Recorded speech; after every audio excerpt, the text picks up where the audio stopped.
আলহামদুলিল্লাহ, কালিমাতে শুকর আদায় করি মহান আল্লাহ জাল্লা শানহু দরবারে,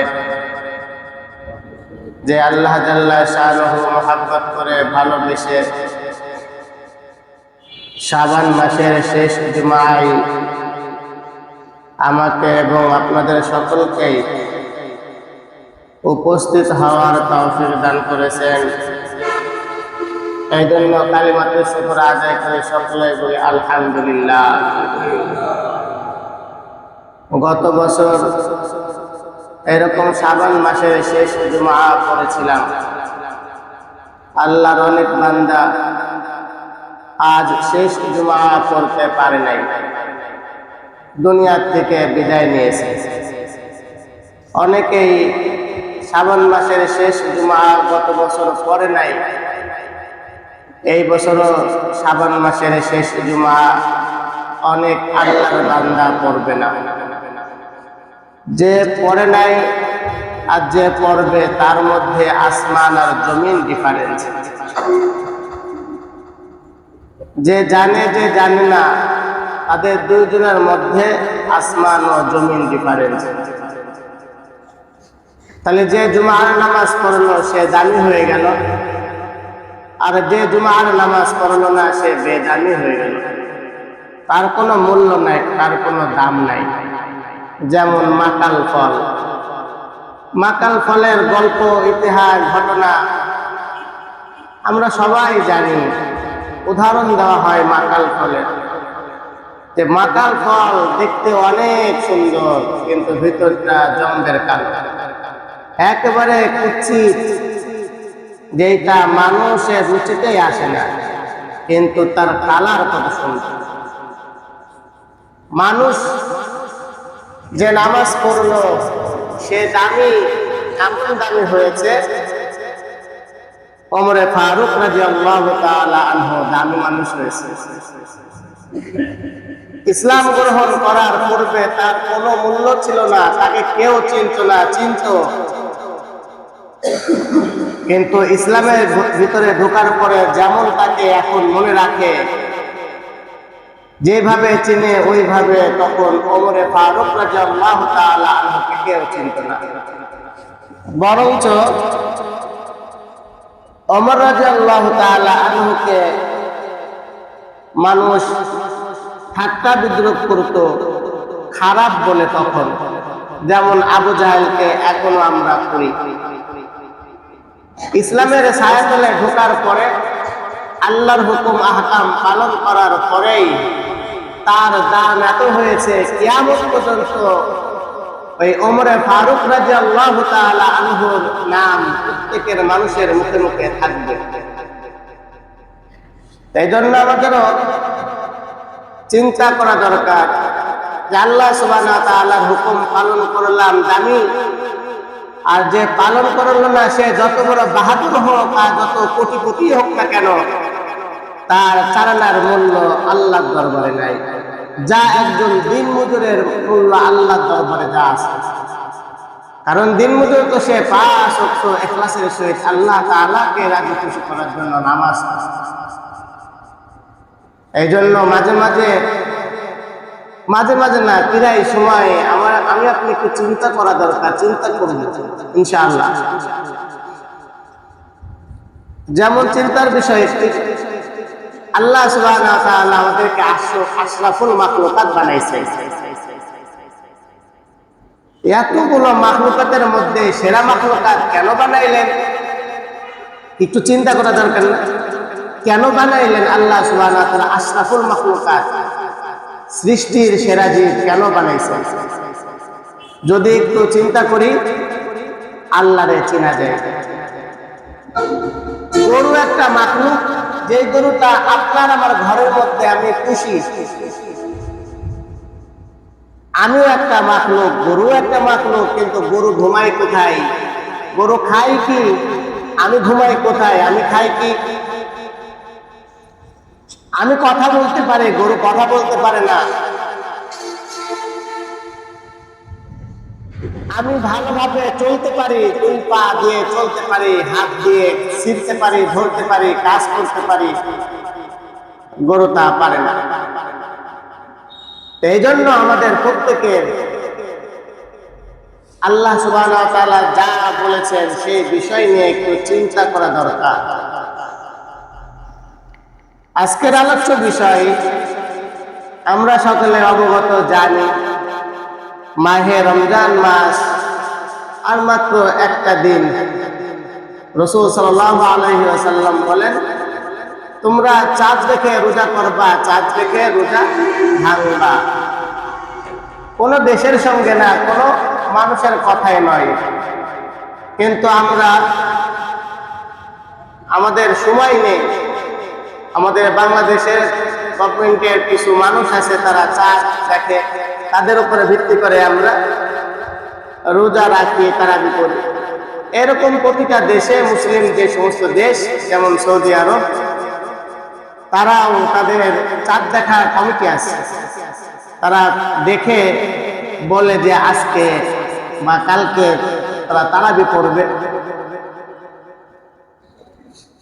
আমরা আমাদেরকেও সেই অনুযায়ী আমাদের গভর্নমেন্ট থেকে আমাদেরকে জানায় দেওয়া হয়। আবার সবচেয়ে সহজ পদ্ধতি হলো আরবি মাস 29 অথবা 30-এ যায়, 31-এও যায় না, আবার 28-এও হয় না। সেই হিসাবে আমরা চাঁদের উপরে নির্ভরশীল হওয়াটা রাসূলের বড় একটা সুন্নাত পালন করা। আমরা অবগত আছি যে আজকে আমাদের শাবান মাসের শেষ জুমা, দুই একদিনের মধ্যেই, দুই একদিন পরেই মাহে রমজানুল মুবারকের চাঁদ উঠবে এবং আমরা সবাই রমজান মাসে রোজা রাখার জন্য, তারাবি করার জন্য, আল্লাহ সুবহানাহু ওয়া তাআলার কাছ থেকে গুনাহ মাফ করার জন্য সর্বদা সবসময় চেষ্টা করব ইনশাআল্লাহ। রমজান মাস আসার আগ দিয়েই, দু একদিন আগেই রমজান সম্পর্কে কিছু বলা, এইটা আমাদের কর্তব্য দায়িত্ব। আপনাদেরও শোনা কর্তব্য দায়িত্ব। খালি শোনা আর মানে কর্তব্য এটা না, পালন করাও কর্তব্য। কারণ আমার আদেশ না, আদেশটা কার? আল্লাহ সুবহানাহু ওয়া তাআলা। সিয়াম পালন করার আদেশ আজকের আয়াতে কারিমার মূল হেডলাইন। আল্লাহ সুবহানাহু ওয়া তাআলা সূরা বাকারার 183 নম্বর আয়াতের মধ্যে বলতেছেন, ইয়া আইয়ুহাল্লাযীনা আমানু, হে ঈমানদারগণ, বিশ্বাসীগণ। তাফসীরের মধ্যে আবার কত সুন্দর করে বলছেন, আল্লাহ তাআলা এই উম্মতের ঈমানদারদেরকে সম্বোধন করে বলছেন, উম্মত তো রাসূল সাল্লাল্লাহু আলাইহি ওয়াসাল্লামের উম্মত তো অনেক, কিয়ামত পর্যন্ত যত আসবে খালি মুসলমান আমরা উম্মত তা নয়। ইহুদি, খ্রিস্টান, নাসারা সবাই আল্লাহ রাসূলের উম্মত। কিন্তু যারা রাসূলের কে মেনে নিয়েছে, আল্লাহ তাআলাকে মেনে নিয়েছে, তারা খুব কাছের, তারা ঈমানদার। আল্লাহ সুবহানাহু ওয়া তাআলা বলতেছেন, হে বিশ্বাসীগণ, হে ঈমানদারগণ, তোমাদের পূর্ববর্তী মানে আমাদের পিছনে যে সমস্ত মানুষ এসেছিল তাদের উপরেও রোজা ফরজ করা হয়েছিল। খালি তোমাদের উপরে চাপায় দিয়েছি এমনটা না, আমাদেরকে সান্ত্বনা দিচ্ছে, আমাদেরকে সাহস দিচ্ছে কে? আল্লাহ সুবহানাহু ওয়া তাআলা। যে তোমরা ভেবো না যে আমি তোমাদের উপরে একটি বোঝা চাপায় দিচ্ছি, এমন বোঝা আগের কোনো মানুষকে আমি দিই নাই, এইটা তোমরা ভেবো না। তোমরা এটা ভাবো, তোমাদের পূর্বে যারা এসেছিল আমি আল্লাহ সুবহানাহু ওয়া তাআলা তাদের উপরেও সিয়ামকে, রোজাকে অপরিহার্য করেছিলাম। সিয়াম, রোজাকে আমি তাদের উপরে ফরজ করেছিলাম।